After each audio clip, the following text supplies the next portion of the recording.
can pray for something from the universe. You can ask for something from the universe. And the universe can prepare it, make it, build it, set it up, and have it ready to go. But the universe will not deliver what you have asked the universe for until you become a vibrational match for it, meaning until you become ready for it.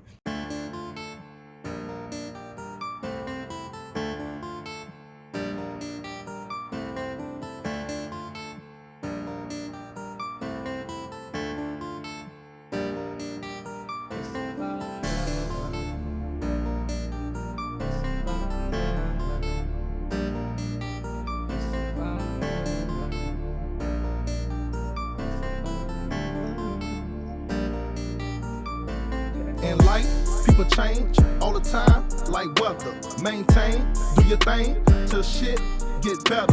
The sun gon' shine, put away umbrellas. You will prevail, believe when I tell you, cause in life, people change. $1 million. You can pray for a new house. You can pray for a new car. You can pray for better relationships. And the universe will prepare these things. It will map out these roads. It will create these things, and it will prepare these opportunities. But these opportunities will not be delivered to you. It will not be delivered to you until you become a vibrational match for what you're asking for. So if you're asking for love, you first have to become love. Okay, if you're asking for finances, you first have to prove that you're ready for those finances. If I put $1 million in your hand right now and you smoke it up, drink it up, smoke it up, strip it up, throw it all over the club, and end up killing yourself ODing on drugs, the universe is not going to bring you that $1 million no matter how much you pray for it. The universe will not bring you what you ask for until you prove that you are ready for it, until you show that you are ready for it, until you become what you're asking for. So even though we're at the 400-year mark of our slavery, now we have to prove now that we are ready to be free. And for us to be ready to be free, we have to understand what freedom is. Number one, freedom comes with responsibility. So in order for you to be free, you have to be willing to take on the responsibilities that come with being free. Because as a slave, or let's say being in prison or being in jail or whatever may have you, as a slave, as a prisoner or whatever may have you, you have meals provided for you. And you're given a place to stay. And as long as you work and do your slave labor, you get money in your pocket. And you don't have to worry about anything. All you have to do is get up and work. And slavery takes care of all your bills. Okay? So when you now say, I want to be free, I want freedom, I want liberation, I want to be free, that means now you have to provide for yourself. You have to come up with a means for producing profit. You have to come up with a means for taking care of yourself. You have to house yourself. There is no Taco Bell. There is no McDonald's. There is no Burger King. You have to go grow your own food, and you have to build your own houses, and you have to build up your own community. There is no construction companies. There are no contractors. There is nobody coming to build it up for you. You are now directly responsible for your life. That is what freedom is, okay? Now, freedom is also the freedom to build for your own. The freedom to build for your own. Let's give you 3 terms: slavery, servitude, and freedom. Slavery, servitude, and freedom. Slavery is someone else telling you how to build for them. So get out here, pick this cotton, and I'm going to whip your back, and I'm going to beat your back if you don't pick it as fast and as much as I want you to. You're going to be punished. That's slavery. Now, servitude is you're free to build, but for someone else. You're still building for someone else, but you're free to build it up any way you want to. Now, when you come out of slavery, a lot of people confuse A lot of people confuse servitude for freedom, because there's no one whipping you anymore. There's no one beating you anymore. You're not being hung up from a tree. You're not being attacked. You have the freedom to build any way you want to. You have the freedom to work at your own pace. You have the freedom to come to work late if you want to. You have the freedom to take a day off, and you got paid vacation. You got the freedom. You know what I'm saying? You there's nobody over your shoulder. They just need to know that you're getting the work done. A lot of people confuse this for freedom. But freedom, being free is the freedom to build for your own. So, is anyone whipping my back? No. Is anyone cutting my feet off or hanging me from a tree or tying me to a tree and whipping me? No, not at all. But I am working 5 days a week. I am working from 9 to 5. Okay, and I am giving the bulk of my strength, the bulk of my energy, the bulk of my life force to a company, to a business, to someone else. I'm not building up my own communities. I'm not building up my own people. I'm not building up my own neighborhood. I'm not building up my own business.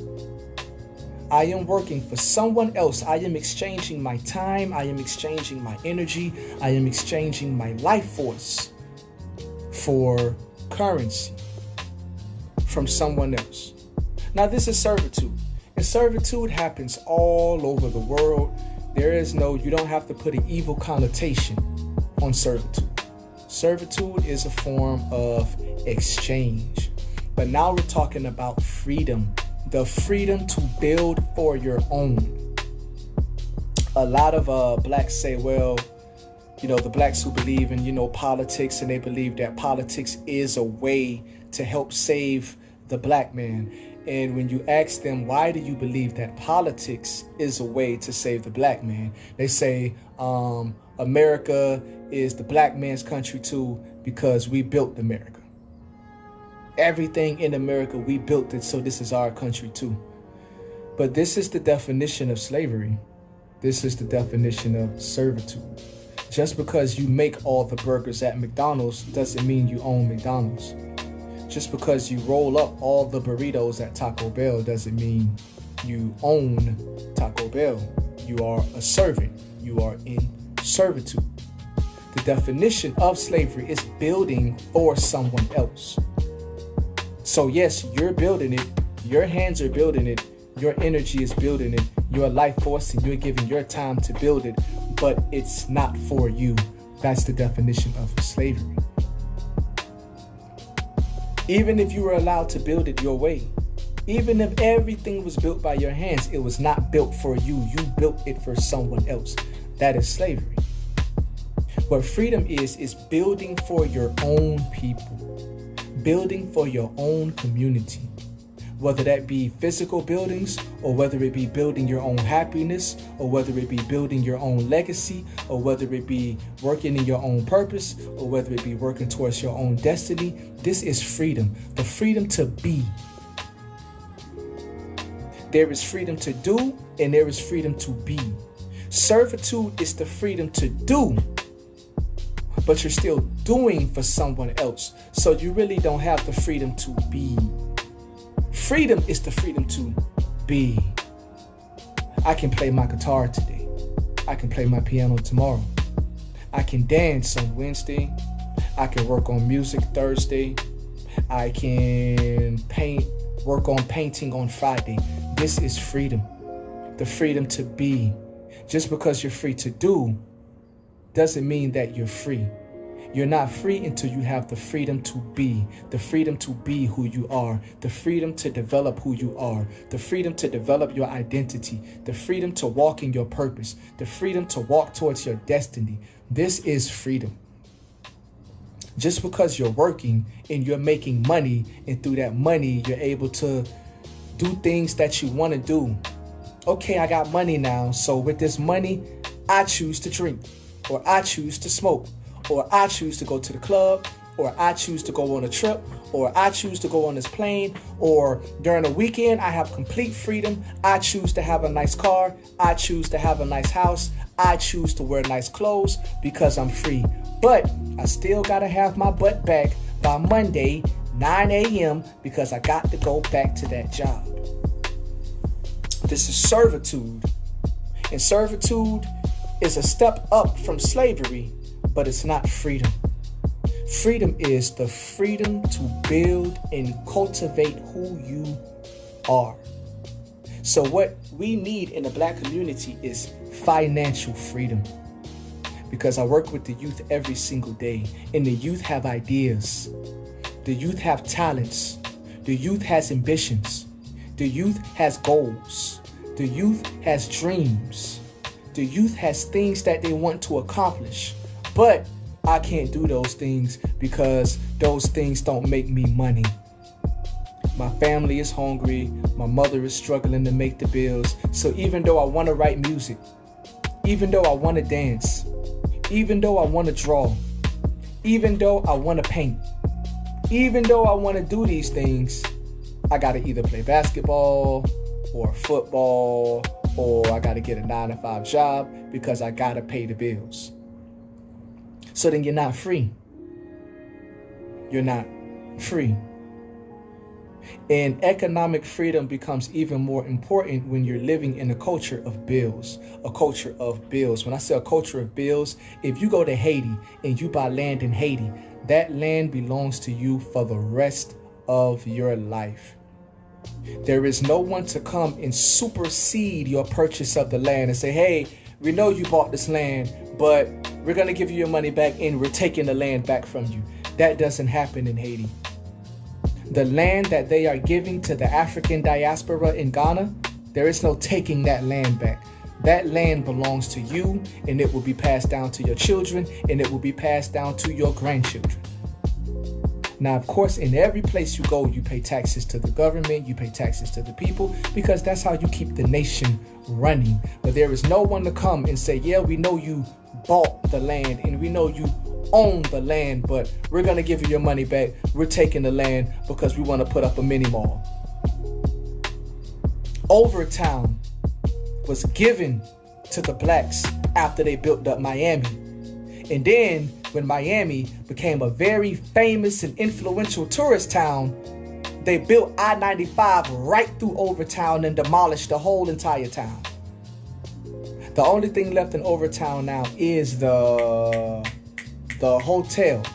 The hotel where Malcolm X and Cassius Clay used to live. We just visited today. We just went there today. The historical theater. It's the hotel in Overtown.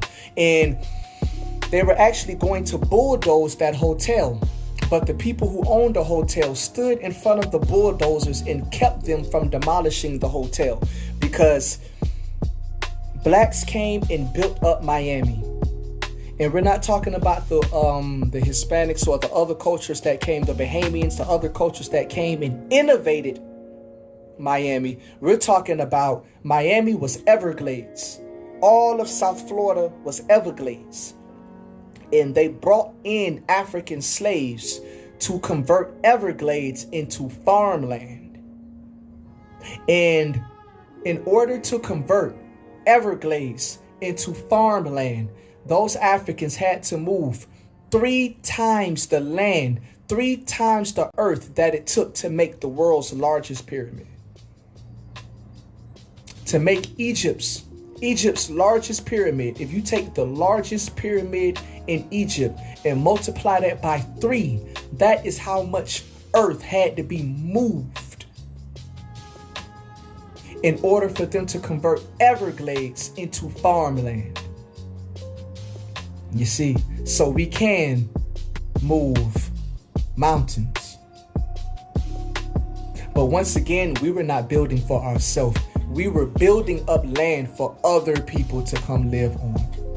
And when we built up these beachfronts, we were put in places that would now be Overtown.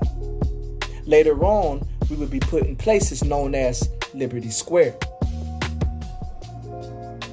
And now that the sea levels are rising, And now that Miami is sinking into the ocean, and it just so happens that Liberty City in Overtown has the highest elevation in South Florida, about 9 or 10 feet above sea level. Now they want to gentrify Overtown. They want to gentrify Liberty City. So these people who built Miami, these people who made Miami, these people who turned Miami into what it is today, a place that is inhabitable, they were given the land of Overtown. And then a couple years later, a highway was built directly through their city. It destroyed the culture of Overtown. It dispersed the people of Overtown. It scattered the families. It broke up the families. It destroyed the economy of Overtown. Because the people owned the businesses. They were paid in land for developing Miami. But then the people came and said, you know what? We changed our mind. We're taking the land back and we're going to build a highway right through your neighborhood. You see, this is servitude, but it is not freedom. Freedom is building, the freedom to build for your children and your grandchildren. But every time we build, everything that we build is completely wiped out, and every generation has to start over from scratch. This is the reason we have no generational wealth, because every time we build, it is destroyed, and every generation has to start over from scratch. Every generation has to start over from scratch. And now you have Liberty City, which is now being gentrified. And now they're raising the property value of Liberty City by zoning Liberty City with higher LEA. What does that mean, rezoning? Rezoning means that, yes, we have low-income housing, yes, we have affordable housing, but what affordable means is different based on your zoning. Affordable housing for Malibu is different than affordable housing for Alapata. Affordable housing for Beverly Hills is different than affordable housing for Brownsville.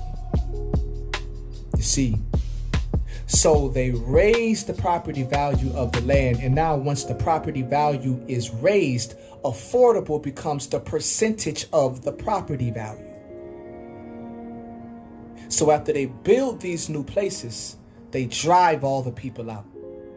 So the new building that they built just in Liberty City, they built a new high-rise condominium in Liberty City. But none of the residents from the community were allowed to be at the ribbon cutting. Let me say that again. They came into this neighborhood and built a high-rise apartment, but none of the people from the community that they built the high-rise apartment in were even allowed to be at the ribbon cutting. They were barred from being at the ribbon cutting of the building built in their own city. So I was taught that when you are living in someone else's house, no matter how much liberties you are given, you are never free to do what you want to do. When you are in someone else's house, you may be given liberties. Okay, if you're hungry, go in the refrigerator and make yourself a sandwich. If you want something to drink, you can have that juice on the top shelf. Okay? If you want to use the bathroom, if you need to take a shower, you can use this shower right here. This is your towel. This is your rag.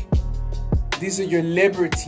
These are the liberties that you are given in someone else's house. So when it comes to politics, when it comes to voting, let's vote because black people need more rags for the bathroom. Blacks need more towels for the bathroom. Blacks, we need more juice in the refrigerator. Blacks, we need more bread, more peanut butter, and more jelly to make sandwiches. Matter of fact, we need to take it to a vote because we want that turkey too. And we want some of that pie that they say we're not allowed to touch. This is what it is when you're living in someone else's house. When you're living in someone else's house, you have to petition for any additional liberties than what you are given. Why? Because you're in someone else's house. In your house, you can eat whatever you want. You can wash with whatever rags you want. You can use whatever towels you want. You can drink whatever juice you want because it's your house. But when you're living in someone else's house, all you have is liberties, but you never have the freedom to do what you want to do. And those liberties can be revoked at will. Why? Because it's not your house. So a lot of us get stuck in petitioning for more liberties. We want more liberties. We want more liberties. We want more freedom. We want more liberties. Let's get more pictures on the wall. More pictures on the wall. And let's get more songs that we can play on the radio. And let's get some more food in the refrigerator. And we get so comfortable with the liberties that we are given that we never take the time to build our own house. We never take the time to build our own house. You see, in June 19th, 2019 marks the 400-year mark of us being enslaved. Therefore, what that means is we have served our captivity. We have served our time of captivity. We have paid our dues.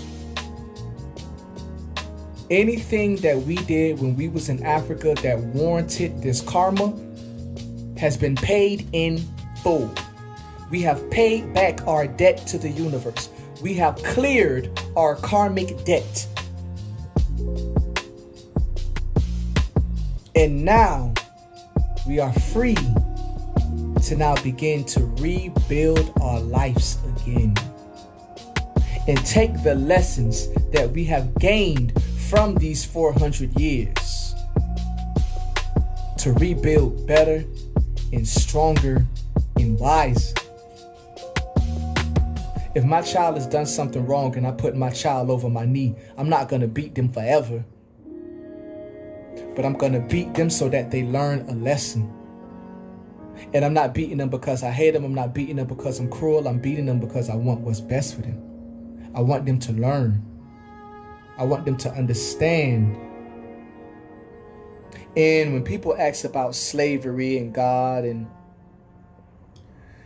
everything that we face in this country are the things that we failed to when we were in our own nation. The sexual immorality that we see in this country, that's what we failed to in our own nation. The drugs, the alcohol, the debauchery, all of the things. This country is a mirror of where we were going if we continued on the path that we were on in our own nation. So now we get to step outside of ourselves and see from the outside view the type of nation that we were becoming. So everything, man, I hate the white man for doing this. I hate the white man for doing that. Oh my gosh, I hate this country for being like this. I hate it for being like that. I hate it for being like that. It is a reflection of us. It is a reflection of what we were doing. It is a reflection of the path that we were taking. So when I was younger and I used to be on drugs real heavy, and I ended up, being put out on the street, and I ended up living on the street for a while. I ended up being taken in by someone who owned a trap house, and I ended up living in the trap house for 3 years. Like 2-3 years I lived in that trap house. And living in that trap house, I got to see other people that was on drugs. And There was about 1, 2, 3, 4, 5. There was about 5 other people in this trap house. It was a 1, 2, 3, 4, 5. It was a 5-bedroom house. And each room had a person that was strung out on a different drug. So in this room was crack. In this room was somebody who was strung out on sniffing paint. In this room was somebody who was strung out on laced up weed. In this room was a cokehead. In this room was, you feel me? So now, while I'm in that house, I got to sit down with all of the people in that house and listen to their story. Listen to their story with drugs. Listening to their story with addictions. I got to listen to all their stories and how they wound up where they were. And now I got to get an outside view of what drug addiction does. An outside view of where drug addiction leads. And now from seeing this secondhand, from seeing this from an outside view, I was able to say, you know what? I can never again let drugs take control of my life. Because I got to see it now. Let me explain it simply. If you struggle with pride, the universe will put you around prideful people so that you get to see what pride is for yourself. If you struggle with being arrogant, the universe will put you around arrogant people so that you get to see what arrogance is for yourself. If you're an angry person, the universe will put you around people who have anger. Whatever you struggle with, the universe will put you around those people. And if you want to take it to law of attraction, whatever you harbor, whatever you struggle with, that is what you will attract in your life. That is the universe putting you around these things so that you can see these things for yourself and you can better model and mold the kind of person that you want to be. Understand? If you struggle with alcoholism, you will attract other alcoholics and you will attract other alcoholic experiences so that you can get an outside view of what alcoholism is so that you can decide, I don't want to be this person. Now, when this happens, you can choose to look at the situation and say, I never want to be like this. Or you can look at the situation and be like, I'm home. This is perfect. This is exactly what I wanted. Everybody's an alcoholic just like me. Yes. Awesome. I'm home. You can either elevate or you can get comfortable. And that is the decision that we all have to face being in these countries of oppression. Where we are oppressed, we can either choose to say, I never want to be like this. This is something I never want to do. We can look at how we're policed. We can look at how the politics are run. We can look at how the culture is run. We can look at the hatred and the bitterness and the anger, and we can look at all the different things going on in this nation and say, you know what? As a nation of our own, I never want to be like this. Or we can say, I'm home. I love the anger because I'm angry too. And I love the drugs and alcohol and debauchery and the cops shooting us and killing us. I'm a shooter too. I'm a killer too. We have to become a vibrational match. We have to become a frequency match for the life that we want to live. The only life that we will be given is a life that we are a vibrational match for. That's why if you like drugs and you're a drug addict, you're going to have nothing but drug addicts around you and drug addict experiences, because law of attraction, that is what you are attracting. If you're an alcoholic and you like drinking, all you're going to attract is other alcoholics and other alcoholic experiences. If you're angry and bitter and resentful towards people, all you're going to have is angry, bitter, and resentful experiences, because that's what you're attracting in your life. And you can pray for better days. You can pray for happiness and love and peace and joy, and to be around a loving family and happy family, and everyone is loving and kind. But if you are a hateful and bitter and resentful person, all you're going to attract is hateful and bitter and resentful people. Because you're praying for it and you're asking the universe for it, but you're not a vibrational match to attract it. You don't get what you... It's not that you don't get what you pray for. When you pray for something, the universe starts taking you through a process to raise your vibration up to be in alignment to receive what you pray for. So they say, how come when I pray my life gets harder? When you pray for something, the universe says, okay, what you're praying for is here, but you're down here.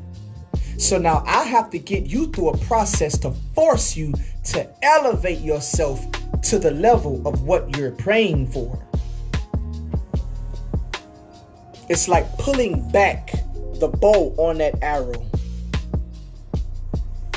So if the universe wanted to make us a better nation, a better people, a smarter people, a wiser people, he's gonna allow us to be captured by a nation that personifies everything that is keeping us from being a better nation, a better people.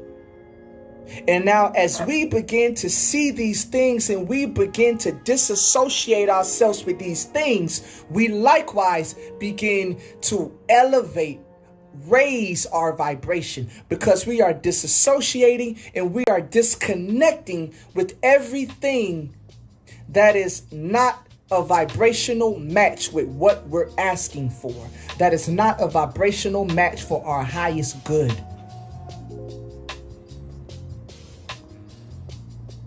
Again, if the universe wants us to be a better nation, it will put us around nations that personify everything that is keeping us from being a better nation. And as we begin to disassociate ourselves with these principles, with these mentalities, with these ways of living, with these ideologies, with these characteristics, we are disassociating ourselves and we are disconnecting us from everything that is hindering us from being a better person. You see?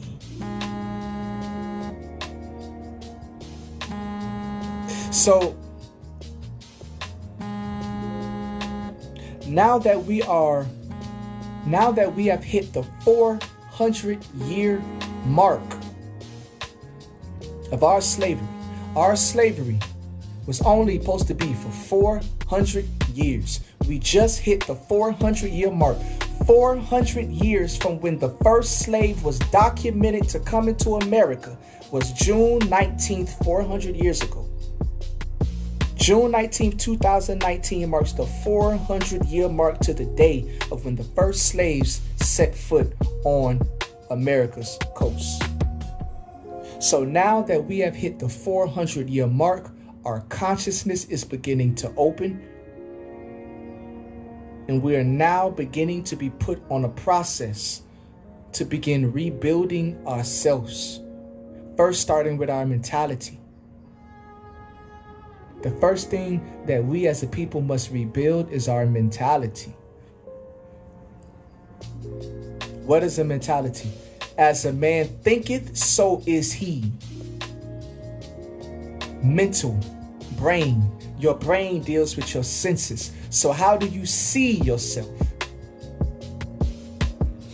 How do you interpret the things around you? How do you hear? What do you speak? What are the things that you profess out of your mouth? The power of life and death is in the tongue. What are the things that you speak out of your mouth? Smell represents discernment. Do you follow your intuition? Are you in tune with your intuition? You see, the first thing that we must change is our mentality. We must change the way we think. We must change the way we think.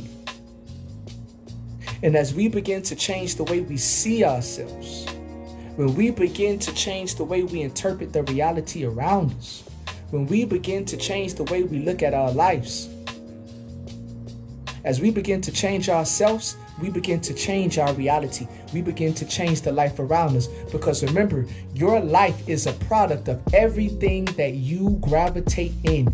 Your life is a reflection of you.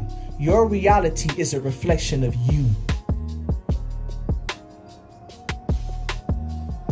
Whatever you are, that is what you attract in your life. So I heard a saying that said, less doing and more being.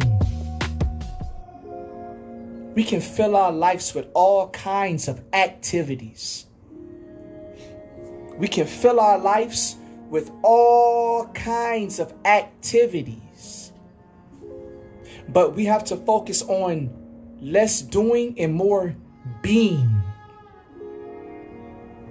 Taking that time to meditate and ask yourself, who am I and what kind of person do I want to be? And what is the difference between these two people? What is the difference between who I am now and the person that I want to be?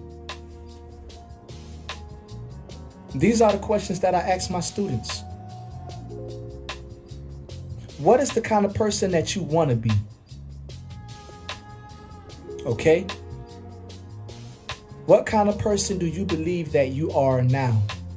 Because it doesn't matter what I see. How do you see yourself now? Okay, so what is the difference between how you see yourself now and the person that you want to be?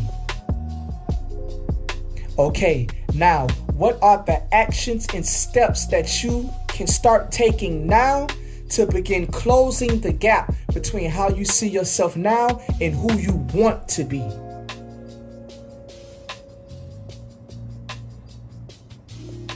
Now you can start doing. Now you can start doing. It's closing the gap between who you are now and who you want to be. It's doing the work to close the gap between who you are now and who you want to be. It's staying consistent and persistent with the work that you are doing to close the gap between who you are now and who you want to be. And it's taking away all limitations and all borders and all boundaries and all of the society conditioning that we have been imprinted with that limits your potential, that limits who you are capable of being. When you ask yourself, who do I want to be? You have to ask yourself that question in a world with no limitations, no borders, no boundaries. I pull a black kid on the street and say, who do you want to be? I'm a football player. Really? If you could be anything, you choose to be a football player. Who you want to be? Quick, a rapper. Really? If you could be anything, you choose to be a rapper. Take away the society conditioning. Take away the limits. Take away the borders. Take away the boundaries. If there were no limits, if all things were possible, who do you want to be?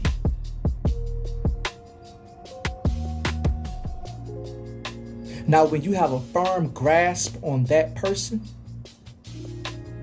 now you need awareness. Who are you now? In conjunction with that person. In comparison with that person. In conjunction with that person. Who are you now?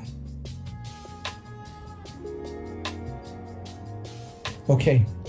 Now, all things are possible if you believe. So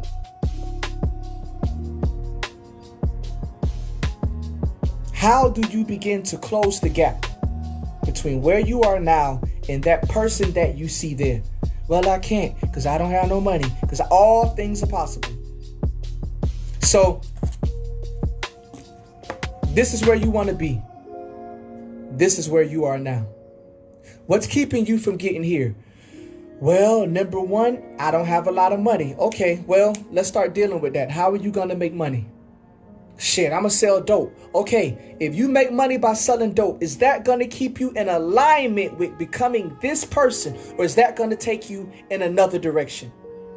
Well, it's going to take me in another direction. Okay, so that's not an option. This person, the person that you would be if there were no limitation, borders, or boundaries on your life, that person now becomes your GPS. That now becomes your direction.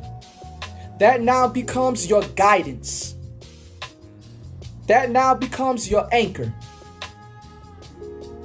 So in a world where all things are possible, that now becomes what sets the path in your life. I can do all things through Christ who strengthens me. All things are lawful for me, but not all things are expedient. How do you know what's not expedient? What lines up with the person you want to be? If you don't know who you want to be, if you don't know the kind of person that you want to be, then you will do anything and you will take any direction and you will take any path because you have no clear-cut place that you're going. You're wandering. So you can go north, south, east, or west. It doesn't matter because you don't have any real direction that you're going. But when you know, okay, I want to get to Georgia. Now, in a world of a million possibilities where all things are possible, now you can now begin to cut down your options. You can now begin to narrow down your options. The path is narrow, not broad. A broad path is a person who really does not know where they're going. But now, when you begin to, this is the person that I want to be, now you begin to narrow down and create your path. And now every option that you have must keep you in alignment with the person you want to be. It must keep you in alignment with the person you want to be. So I need to make money. I can sell dope. I can kill people. I can do a 9-to-5. Or I can get my own business. Okay? If I get locked up, that might make it hard for me to be who I want to be. So that's not an option. And selling dope would get me locked up, so that's not an option. And I can do the 9-to-5. But the 9-to-5 is not going to allow me to work on the talent and work on the things that I need to develop in order to be who I want to be. Let's say I want to be a dancer. Okay, when I ask you, who do you want to be? Who do you envision yourself being? How do you see yourself? What is your perfect self? What do you see yourself? Who is the person that you want to be? And you say, I want to be a dancer. Okay. So where are you right now in conjunction to where you want to be? I'm right here. Okay, so what do you have to do in order to become a dancer? I have to practice. Okay. So what else do you need to do in order to become a dancer? I need to make money because I need to buy studio time so that I can practice. But I don't have any money. Okay, so what are you going to do to make money? I'm going to get a 9-to-5 job. Okay. If you get that 9-to-5 job, do you still have the time to practice? Well, I can practice on weekends, but I'm so tired from my job, I can't really do it. Okay, so is a 9-to-5 job the way to get there? And if it is, what job can you get that will still allow you to practice to become that dancer that you ultimately see yourself being? This becomes your guidance. This becomes your direction. But if you don't know who you want to be, you have no guidance, you have no direction, and you are easy to be manipulated. You are easy to be enslaved. You are easy to be taken advantage of. Your hours is Monday through Friday, 9 a.m. to 5 p.m. But your boss said, hey man, we need you to stay to 10 o'clock today, and Tuesday, and Wednesday, and Thursday, and Friday.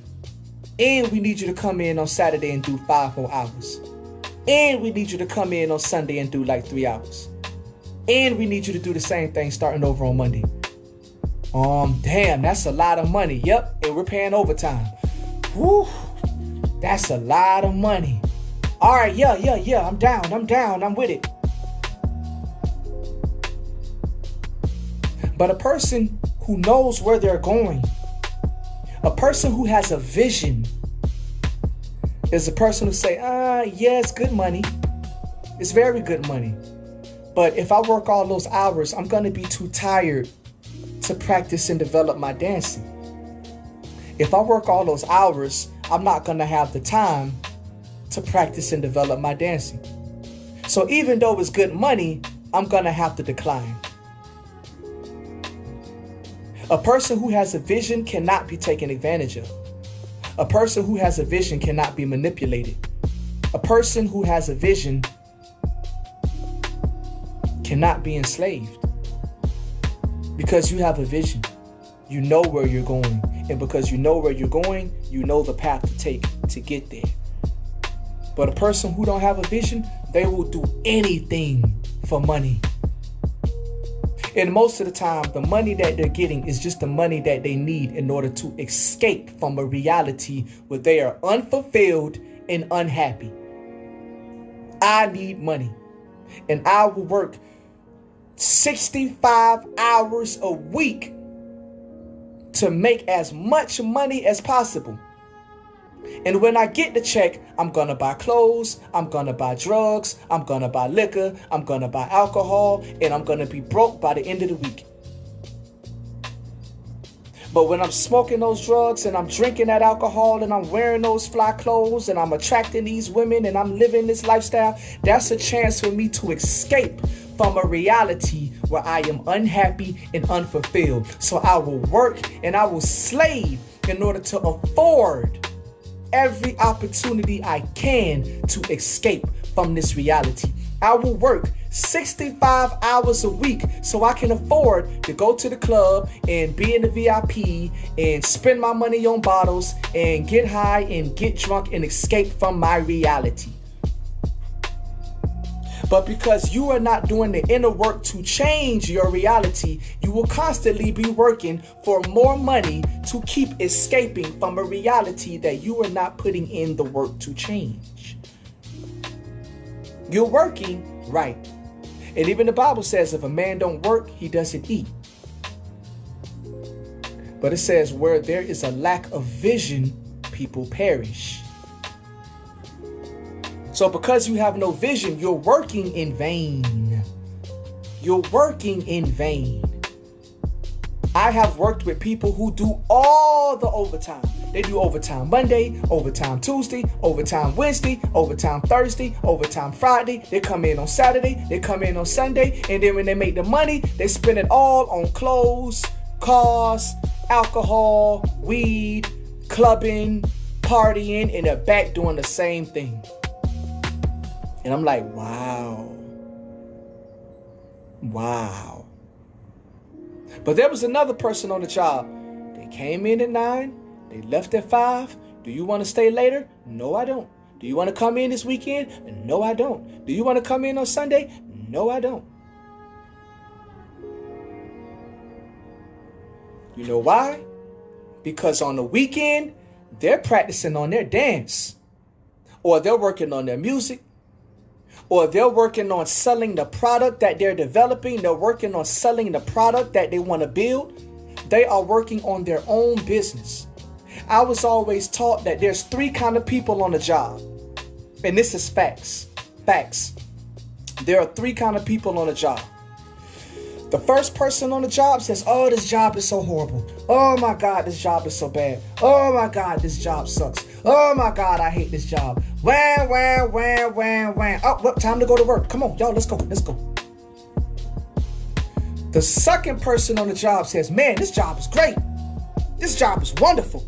This is the best job I've ever had in my life. Woo, I love this job.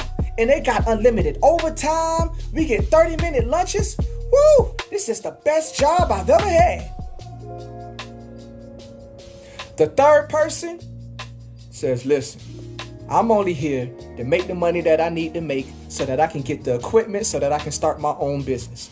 Once I make the money that I need to get what I need to start my own business, I'm getting the hell out of here. 3 kinds of people on the job. Which person are you? The first person, I love this job and I ain't going nowhere. I'm going to work and I'm going to retire when I'm 65 and I'm going to die collecting my Social Security and my pension. This job is cake. The second person says, man, this job sucks. Oh my God, this job sucks. I need to find me another job. I need to find me a better job. I need to go somewhere and find, okay, so what you gonna do? Well, I'm at Popeyes right now. Man, I'm trying to get over at churches. And if churches suck, man, I'm trying to go to McDonald's. And if McDonald's suck, man, I'm trying to go to Taco Bell, man. These jobs, man, they suck. Then there's the third person. The third person, look, bro, I need $2,000. I need $3,000 so that I can get my food truck so that I can start my cooking business. So I'm going to work. I'm going to get these $3,000 and I'm getting the hell off this job. The difference between those 3 people is one of those people has a vision. One of those people knows where they're going. They know where they want to be. They know what they want to do with their life. Remember what I said at the beginning of this broadcast. Sit down and ask yourself, if all things were possible, forget about bills, forget about the rent, forget about what society say you can't be, forget about what your mother told you, forget about what your family told you, forget about what your pastor told you. If all things were possible, who would you want to be? You got it? If all things were possible, who do you want to be? I want to be a painter. Me? I work with youth. We get all kind of answers. I want to do Japanese anime cartoons. Okay, good. What do you want to do? I want to get into architecture, but I want to build buildings and paint buildings with murals of people from the neighborhood to make people feel more included in their community. Wow, that's good. Okay, what do you want to do? Well, my uncle got locked up, and when my uncle got out, he couldn't find a job, so he ended up killing somebody and going to jail for life. So me, I want to make sure that when people get out of jail, they got jobs. I don't know how I'm going to do that, but if I could do anything, that's what I want to do. Okay, cool. So what's stopping y'all from being that kind of person? You get the same answer. I got to pay these bills. I got to pay this rent. Mama need help. I ain't got no money. I ain't got the resources. I don't know how to do it. I don't know how to get there. Do they have classes for it? What courses do I take? How do I get to that place? I don't have the financial freedom to be what I dream of being.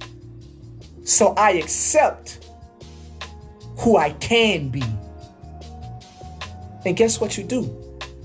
You're downgrading yourself. You're downgrading yourself. Why can't you be a painter? Why? Why can't you be a sculptor? Why? Because painting and sculpting don't make money. And I need to make money because I got to pay these bills. Okay, so what are you doing right now? I sell car insurance. Your life's dream is to be a painter, but you settled with selling car insurance. It pays the bills. And what do you do with your money? What do you do with the little bit of money that you have left over after paying your bills? Shit, I go to the club. I get drunk as hell. I hit the VIP.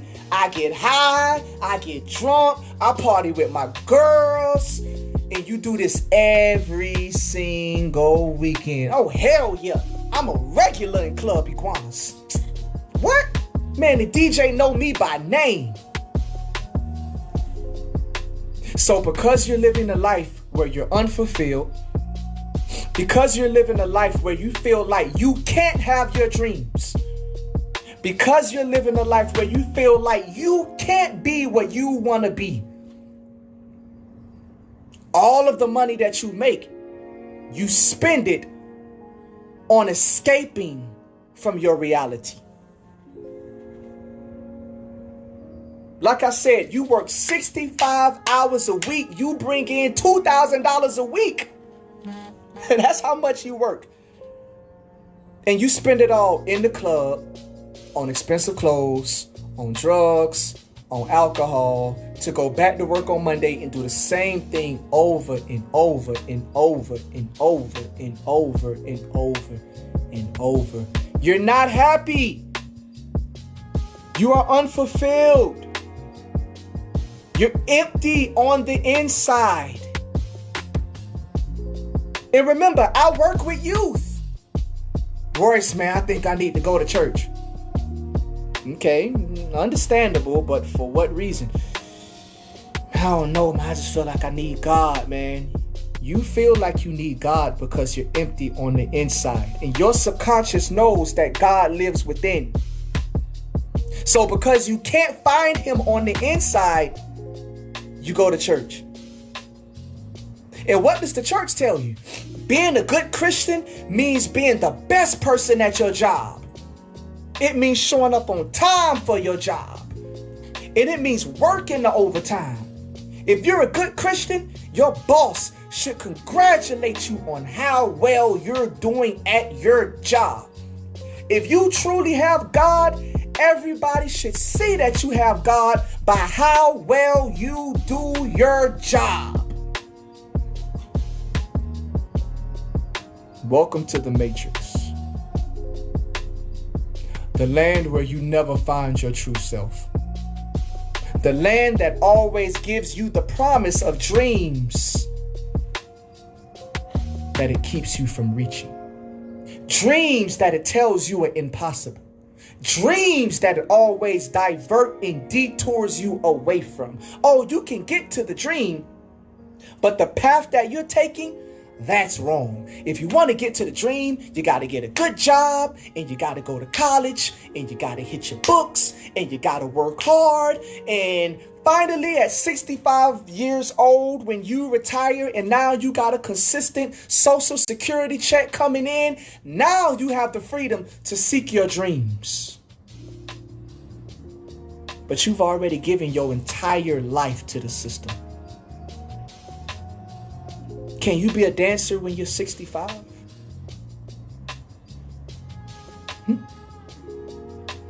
Is your soul still alive after you've given the bulk of your life force to the place where you've settled?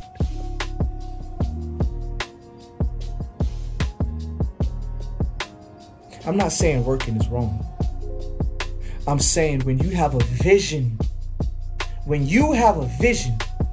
even in the system, you become a different person. I'm watching. I'm always watching.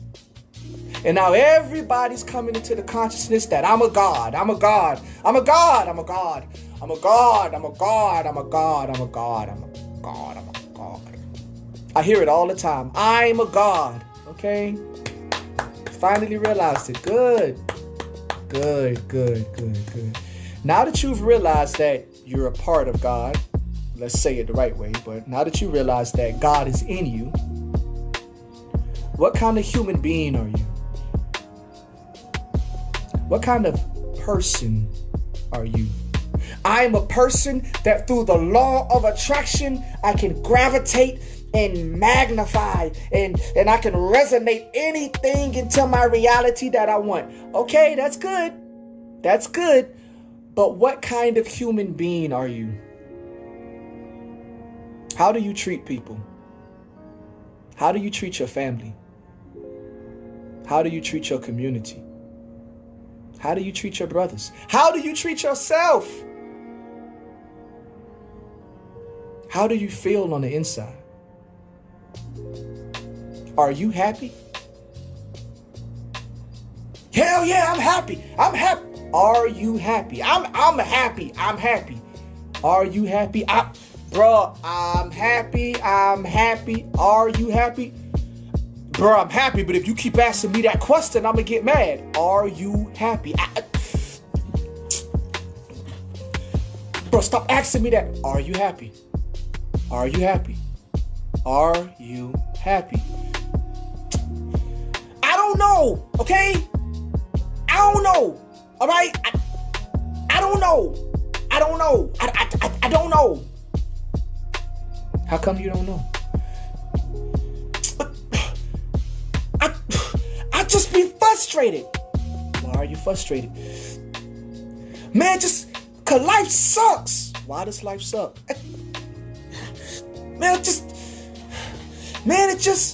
You're frustrated because you're not being the person that you dream of being. You're not living the life that you want to live. You're not accomplishing the goals you want to accomplish because somebody told you in order to accomplish your goals, first you have to accomplish 100 goals for everybody else. And that's the way to get to your goal. And you got lost. You started trying to please your mother. You started trying to please your father. You started trying to please your friends. You started trying to please your boyfriend or your girlfriend. You started trying to please society. You started trying to please everybody before you learned how to please yourself. You started trying to please people who don't even like you. I rack my brains and I bang my head against a wall trying to figure out why black people want to please white people so bad. Why? Why? Why do you want to please your oppressors so bad? And I'm not saying all white people are the oppressors, but why are we so fixated on wanting the world to like us? Do you like yourself? If you don't even like yourself, how do you expect other people to like you? You don't even like yourself. If you don't love yourself, you are wasting your time trying to seek love from other people. You don't even love yourself. If you don't love yourself, how do you expect other people to love you? You don't even love you. So if you don't love you, why do you expect me to love you? Blacks have a lot of self-hatred. So if we hate ourselves, why are we trying to get the white man to love us? We don't even love ourselves. People always say, and we had this discussion with our youth group today. Our youth group, there's about 15 of us. In our youth group, we had a discussion about the difference between us killing each other and the police killing us. And I didn't bring this up. They brought it up. This is why I get mad when people, they tell you what you can and can't talk about. These are the things that you can talk about, but these are the subjects you want to stay away from. Most likely, the subjects that they're telling you to stay away from is the subjects that the people need to hear the most. We were talking about police brutality. And one of the students said, well, how can we expect the cops to stop killing us when we kill ourselves?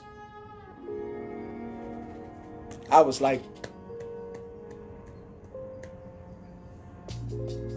because I've tried to talk to adults my age. Listen, maybe cops wouldn't be so inclined to shoot us at will if we weren't killing each other at will. Stop! I am so sick and tired of people bringing that up.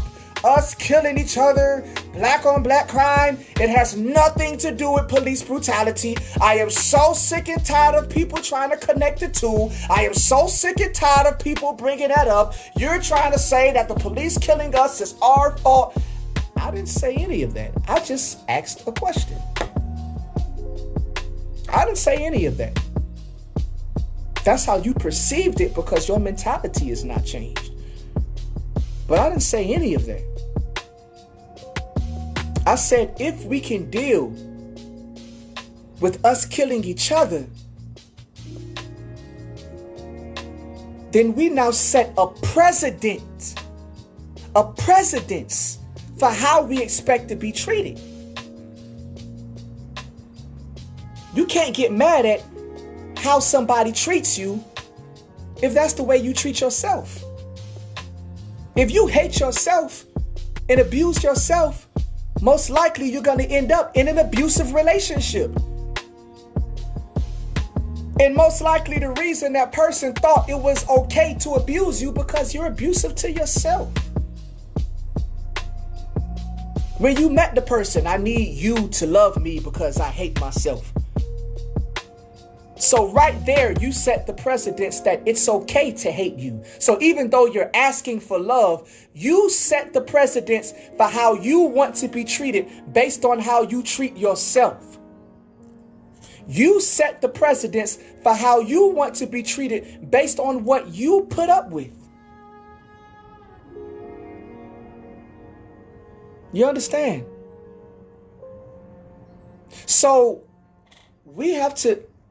Your reality is based on who you are, not what you pray for, not what you ask for, not what you want. It is who you are.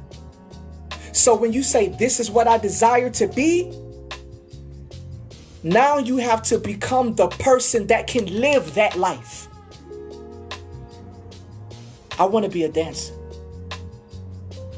I don't want to have to worry about bills. I don't want to have to worry about who in my family got shot today. I don't want to worry about they're trying to repossess my car. I don't want to worry about they're trying to take my children away. I just want to dance. All I want to do is dance. And you see that feeling? That feeling you get right there? You know that feeling you get when you talk about your dreams? You know that feeling you get when you talk about the person that you really want to be? You know that feeling you get when you talk about your passion? That feeling right there? That's the Holy Spirit. Now, don't quench that spirit. Don't resist that spirit. Don't drive away that spirit.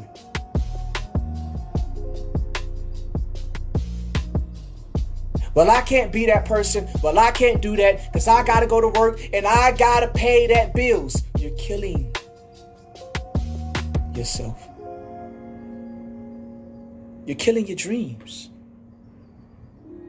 You're killing your vision. You're killing yourself. You want to be a painter. You want to be a sculptor. But you're working as a life insurance salesman. You're killing yourself. Why are you doing this? Because I got to pay these bills. You know what I do? You know what my job is? I teach people how to monetize their dreams. That's what G.L.U.E Nation is. If I see your business and I feel like your business is something that is worth investing in, but maybe when I meet you, you're working at McDonald's. Maybe when I meet you, you're selling life insurance policies over the phone. My job is to help you monetize your dreams. My job is to get you to a place where you can be paid doing what you love. That's my job. For you to get paid doing what you love. And when you love it, it's not about the money. But when you're doing what you love, the energy that you give off, the vibration that you give off, the frequency that you enter, you attract all things. You attract money. You attract wealth. You attract abundance. You attract prosperity. You attract love. Whoo! Seek first the kingdom of God and all things will be added. Right? Right? Okay. All things are established on 2 or 3 witnesses, so you need at least 2 or 3 scriptures to back up any revelation that you have of the scripture. Seek first the kingdom of God and all things will be added. What did Yeshua say? What did the Christ say? They said, where's the kingdom? He said, the kingdom of heaven is within. It's within. And it says, God is the kingdom, the power, and the glory. So Christ said, kingdom, power, and glory is the same thing. So the power within, the kingdom within, the glory within. Your passion. Seek first what makes you happy, and all things will come naturally. Seek first what opens your heart. And when your heart is open, the energy, the vibration, the frequency that comes out of your heart will attract everything you need. Don't seek first. First, I need to pay my rent. First, I need to get a place to sleep. First, I need to get a car. First, I need to make my mom happy. First, I need to make my friends happy. First, I need to make my boyfriend or girlfriend happy. Then when I've made everybody happy, all right, then I'll be happy. That's backwards. Maslow's hierarchy. Maslow's hierarchy, that pyramid that says these are the things that you need to be fulfilled. It's upside down. Maslow's law, Maslow's hierarchy is upside down. Which is crazy because I'm looking at it and I'm like, what is this? Oh, this is Maslow's hierarchy. This is what everybody lives by. This? You can Google it. While you're watching this program, you can go on your computer and Google Maslow's hierarchy. And that's what every human being is conditioned to live by. It says the first thing you seek is survival. The next thing you seek is safety. The next thing you seek is affirmation. And when you have all of these things, finally, after you have all of these things, you seek self-awareness. And I'm like, what? That makes no sense. And they looking at me crazy like, what do you mean that makes no sense? That makes no sense, dude. So you seek your survival and affirmation and safety and security. You seek all of these things before you even seek who the hell you are. And they're like, yeah, that's the way people have always done it. I'm like, that makes no sense. That makes no sense. What if you never get affirmation? What if nobody in the world affirms you or approves of you? Survival is the first thing you seek? Damn, then I guess black people ain't gonna never know who they are because we get killed every day. What if you're living in a place where survival is not always guaranteed?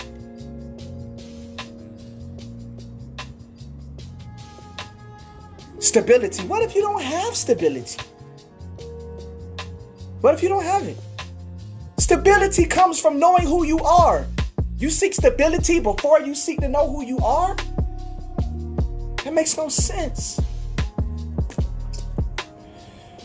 Take that pyramid, that Maslow's hierarchy, and flip it upside down, and you have African ideology. Africans live opposite. The first thing you seek is self-awareness. Now, once you seek self-awareness, the approval comes from what kind of human being you are. Once you become the right human being to the people around you, they provide for your stability because this person is a benefit to the community. So we always make sure this person is straight. Once you have that kind of rapport with the people around you, you don't have to worry about your survival. You live forever. You live forever. But you cannot seek survival and stability and approval, and the last thing you seek is self-awareness. You will never get to self-awareness because all of those things comes out of self-awareness. That's why I'm looking at that pyramid, the Maslow's hierarchy, and I'm like, this makes no sense. Seek first the kingdom. Seek first that which lies within, and all things come naturally. That's why you're fighting for your survival. That's why you're fighting for your stability. That's why you're fighting for your security. That's why you're fighting for your safety. That's why you're fighting for the approval of others. Because if you were connected to who you are, if you were connected to who you are, all those things would come naturally. It would come effortlessly. But you're not connected to who you are. You're seeking the things that comes out of who you are without knowing who you are. What do? I do poetry. Okay? I do poetry. Okay, poetry is what you like doing. Cool. Poetry is what you like doing. That's what's up. So, you doing poetry now? Nah. Oh, okay. You writing to something? Nah, I'm not writing. Oh, you already wrote. You just trying to get some more shows and some more gigs. No, I'm actually haven't done poetry in like 5 years. Why did you stop? Oh, I'm trying to get a car. I'm trying to get a house. And then I met this really cute guy. Or I met this fine ass female. Okay. So what happened? Well, I got to work to pay for the car. And I got to work to pay for the house. And woof, when you got a fine ass female, that costs money too.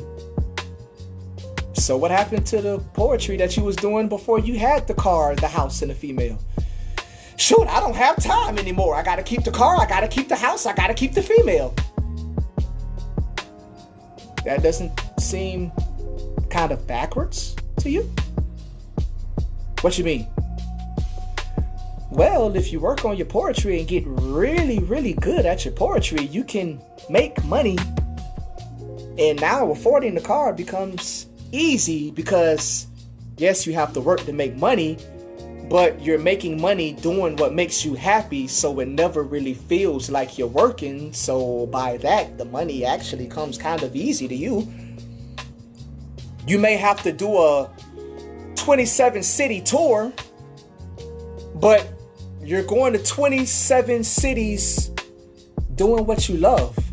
So even though that sounds like a lot of work, it's not any work to you because it's what you love doing. So the money, even though it's hard work, actually comes kind of easy. And I'm pretty sure if you were really good at your poetry, you're going to meet a female that's really likes your poetry. And I'm pretty sure she would be a better female for you than some female you met at the club while you were trying to escape the reality of not doing what you love and not being happy and fulfilled. Because you're in the club because you're trying to get away from the fact that you're not doing what you love, you're not doing what makes you happy, and you're not living the dreams and you're not living the visions you always had as a kid. So that's the vibration you're carrying when you meet your boyfriend or your girlfriend. That's the person you're vibrating with. That's the vibration that you're vibrating at when you meet your spouse. So what kind of relationship do you think you're going to have? You met your spouse when you were unhappy. So what kind of relationship do you think you're going to have? Two unhappy people cannot have a happy relationship. Facts. That's facts. Two unhappy people cannot have a happy relationship. That's impossible. You don't even know what happiness is. You still think happiness is being able to meet the bills on your house and your car. So again, you were going to the club, trying to get away from a life where you're unhappy, unfulfilled, and you're not living your dreams. And you meet somebody in the club when you're in that mentality and you try to form a relationship with that person. But if you were doing what you love, and what we say, poetry, right? And when you're doing the poetry, you're happy and you're glowing. And the energy and vibration that you give off is just pure. It's bliss. It's happiness. Now, when you meet somebody in that energy, that might be your soulmate. That might be your soulmate. It's not overselling it. Whoever you meet is going to be a reflection of where you are vibrating. It's going to be a reflection of where you're vibrating. Yeah, simple. If you're unhappy, you're going to meet somebody who's a reflection of your unhappiness. So I'm not going to seek the relationship before I seek my dreams and my goals. I'm going to seek my dreams and my goals first. Trust the person that you meet when you're doing what you love. Trust the person you meet when you're doing what you love. So, poetry, painting, sculpting, music. So you want to do music, right? But music don't pay the bills. So right now I got to be a car insurance salesman, right? You're going to meet somebody while you're selling car insurance. You're going to meet somebody while you're doing music. Trust the person that you meet doing what you love. So if I do poetry, but because I feel like I can't be a poet because life is hard and that's just not the cards I was dealt. So now I'm a pool cleaner. And every day I'm cleaning the pool, I'm like, but I'm making money though, but and while I'm cleaning the pool, I'm reciting poetry, working on my poems. And sometimes I even stop cleaning the pool so I can write down a couple of verses. Yeah, that's cool. Hey, why are you not cleaning the pool? Sorry, sir, sorry. You see that? That's your vibration. And your vibration determines your reality. Your vibration determines your reality. So because that's where you're vibrating, your whole entire life is going to be all of your experiences, all of the people you make, all of the friends that you make, the attitude your family has towards you, your experiences, your circumstances, your situations, is all going to be surrounded by, but when I'm happy, I wake up. Let me tell y'all something. I get paid to teach children. I get paid to do what I love. I wake up in the morning happy.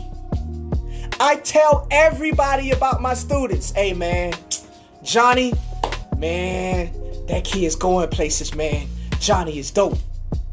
Oh, man, and Lonisha, that girl is so smart. And she's only 16. Man, I look forward to seeing what she's going to be. Oh, and Joy. Joy gets distracted very easy. But, man, when she get on her job, oh, man, that's wonderful. It's a difference between and those are two completely different vibrations. And remember what we said at the beginning of the program. Your life is based on your vibration. Your life, thank you. Your life is based on your vibration. So if you want to live a life not doing what you love, that's your vibration. And that is what you're going to attract more of in your life. But when you decide that above all, you're going to do what you love, and that vibration of, yes, today I get up and write poetry. Today I get up and go to a dance studio and work on dancing. Today I get up and write songs all day long. You see that vibration? You see the difference between and that determines your reality. You vibrate different when you're doing what you love. And we're going to wrap this up. You vibrate different when you're doing what you love. You vibrate different when you're doing what makes you happy. You meet different people when you're doing what you love. You meet different people. You have different circumstances. You have different situations. You have different life experiences when you're doing what you love versus doing what pays the bills. Right. Think about that. Listen.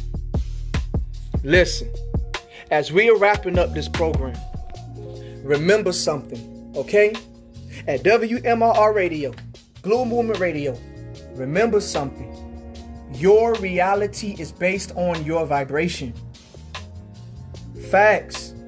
We look at our life and be like, my life is so hard. My life is so depressing. My life is so bad. My life is so sad. That's what you're vibrating. So that's what you're attracting. That's what you're attracting. You're attracting what you are a vibrational match to. So first thing you do is do what makes you happy. Make a job out of what you're passionate about. So what, people not listening to your poetry right now? So what, people not listening to your music right now? So what, nobody wants to see your paintings? So what, people are not looking at your sculptures? Does it make you happy? Your passion is something you would do even if you had to do it for free. Your passion is something you would do even if no one is watching. I love teaching children. I love it. Even if I had one student, I would teach that student like he is everything in the world. And guess what? Somebody came to me and say, wow, I really like what you're doing with those students. We're going to have a program this summer and we will pay you to come into this program and teach our students. Wow. And guess what? When I'm doing something that doesn't make me happy, when I love teaching students, but I'm working as a car insurance salesman, and now I'm walking around unhappy, I'm walking around depressed, I'm walking around all sad, your soulmate might see you and walk right past you. He cute, but he look depressed as hell, and I don't need that energy. But guess what? I'm teaching children. I'm happy. Sometimes I forget to clock in. All right, Royce, you tripping. What you mean you forget to clock in? It's not about the money. I'm doing what I love. I'm doing what I love. Oh, yeah, clock in. Yeah, get paid. But I'm doing what I love. I'm doing what makes me happy. And when I'm glowing, when you're glowing, when you're radiating, when you're shining, when your light is coming from within, you meet the right people.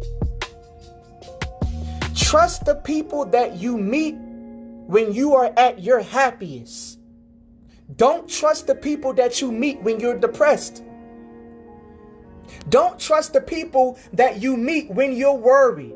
Don't trust the people that you meet when you're in self-doubt. Don't trust the people that you meet when you're in insecurity. See, the problem is we've lived our life depressed. We've lived our life insecure.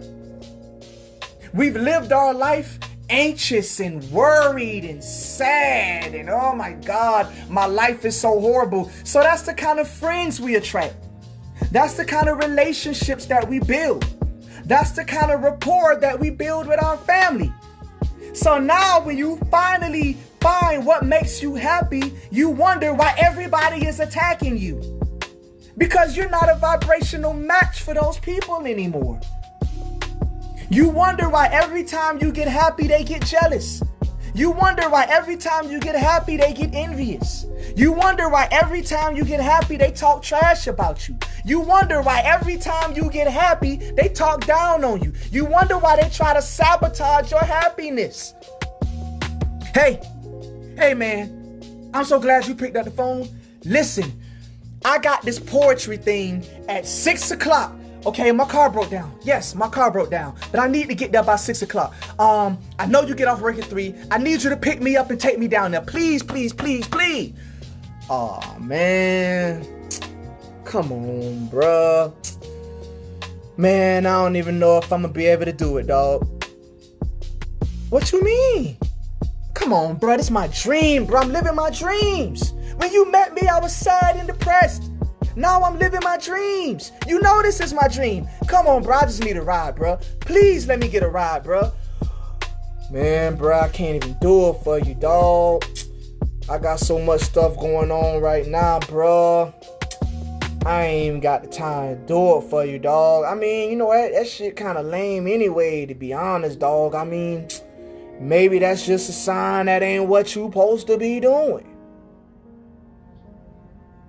Your boyfriend or your girlfriend is telling you, man, that poetry shit lame. That music shit lame. That dancing shit. Nigga, you look gay when you dance. But it makes you happy. So, you're my boyfriend or you're my girlfriend. I'm speaking to men and women. I have a girlfriend. I'm heterosexual as hell. But you are my spouse.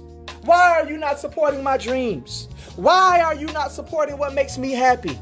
Because you met them when you were vibrating depression. You met them when you were vibrating insecurity. You met them when you were vibrating lack of self-worth. So now that person knows you as being depressed, as being self-worth, as not valuing yourself, as being anxious, as being all down on yourself. So now that person expects you to be like that all the time. They get used to you being like that. And when you're not like that, that person say, man, you changed. You changed. Man, you fake. You being fake. So me being depressed and anxious, that's real. But me being happy and joyous, that's fake. No. There's a reason why when you elevate, sometimes your circle has to change. Because you met all of your friends and you built your reality before you realize that your reality is what you vibrate. So now that you realize that I have to do what makes me happy, I have to follow my passion, and I have to follow my dreams, and your vibration begins to elevate, you're no longer a match in harmony for those people. You're no longer in sync with those people. Trust the people that you meet when you're doing what you love. Build a circle out of the people and the relationships that you make when you're doing what you love. Because those are the people who are used to seeing you happy. Those are the people who are used to seeing you full of joy. Those are the people who are used to seeing you full of love. So when you get depressed and you get all bitter, those are the people that's going to be like, hey man, snap out of that. Come out of that, bruh. I'm not used to seeing you like that. So I'm not going to let you stay like that. You understand? So trust the people you meet when you're doing what makes you happy. And when you're doing what makes you happy, now your whole entire life will be based on that vibration. I speak in a lot of repetition. So as we end this show, remember, your reality is dictated by your vibration. If you have bad vibrations, you're going to make bad vibration relationships, and you're going to have a bad vibration life. Your job, your interactions with your family, your relationships with people, everything. But if you're happy and your vibration is high, then everything that you attract is going to be attracted from that high vibration. So seek first the kingdom. The kingdom of heaven is within. Seek first the kingdom, and all things that you desire will flow naturally into your life. So I love y'all. I bless y'all. I swear y'all are the best people in the world. I love y'all so much, and y'all make me so happy. I bless y'all. I love y'all. In the name of Yeshua, I love each and every one of y'all. Be blessed, and remember, vibrate high. Keep your vibrations high. I love y'all. Mwah.